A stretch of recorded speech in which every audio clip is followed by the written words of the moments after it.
Alright mga katracker, ito na po yung assist condition natin na Isuzu Gigamax 12-wheeler wing van. Ayan na po yung itsura.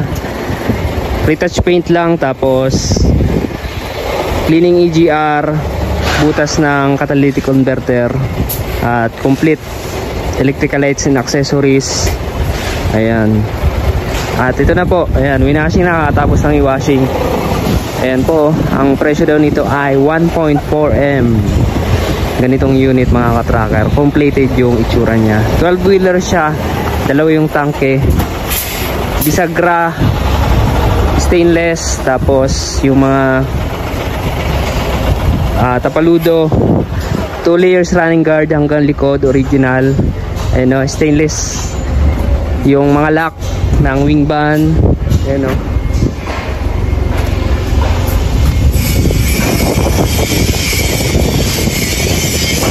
Tapos yung ano, yung lock ng pinto sa likod, stainless.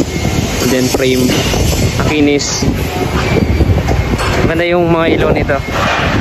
M4 type clearance light. Stainless toolbox. Ayan. Surplus battery. 2D battery yan, 12-wheeler. Ayan o. May ano pa, ladder. Ayan. Kapanti lahat ah. Yun. Ayan o, pogi. Yung park light nya kulay blue, yung kulay ng ilaw. Ayan na yung itsura. Yun mga katracker, sa mga naghahanap ng Japan surplus truck, dito lang kami sa Calipil Marketing Corporation, Barangay Mambugdas, Bacoor, Cavite. Kung naghahanap kayo ng Japan surplus, ayan, mag-message kayo sa aking FB page, Tracker Moto PH.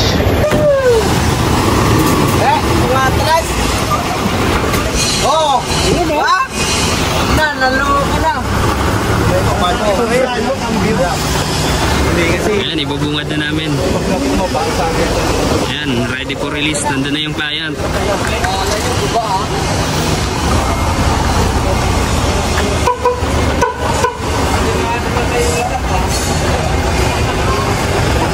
Ayan, ang pogi talaga mga katracker. Oh, ang ganda. Ayan, napinturahan na namin yung windbreaker. Dati kulay orange yan.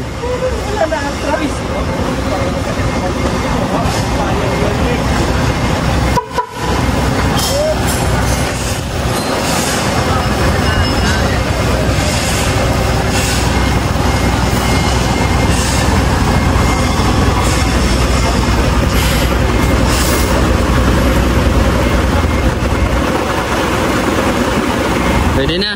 Yan mga katracker, pwede na itong i-release. So, yan. Nakita na yung unit. Ano? Dito lang kami guys. Shout out mga katracker. Kasi master oh. Vlogger dito guys oh. Vlogger dito. Ayan, dito ko lang dapat tapusin itong video na ito. Maraming salamat sa panonood. Ayan, shoutout sa mga solid subscribers natin dyan. Alright, so dito na lang. Ayan, hapon na rin. Okay, like, share, and mag-subscribe na. Maraming salamat. God bless. Bye-bye.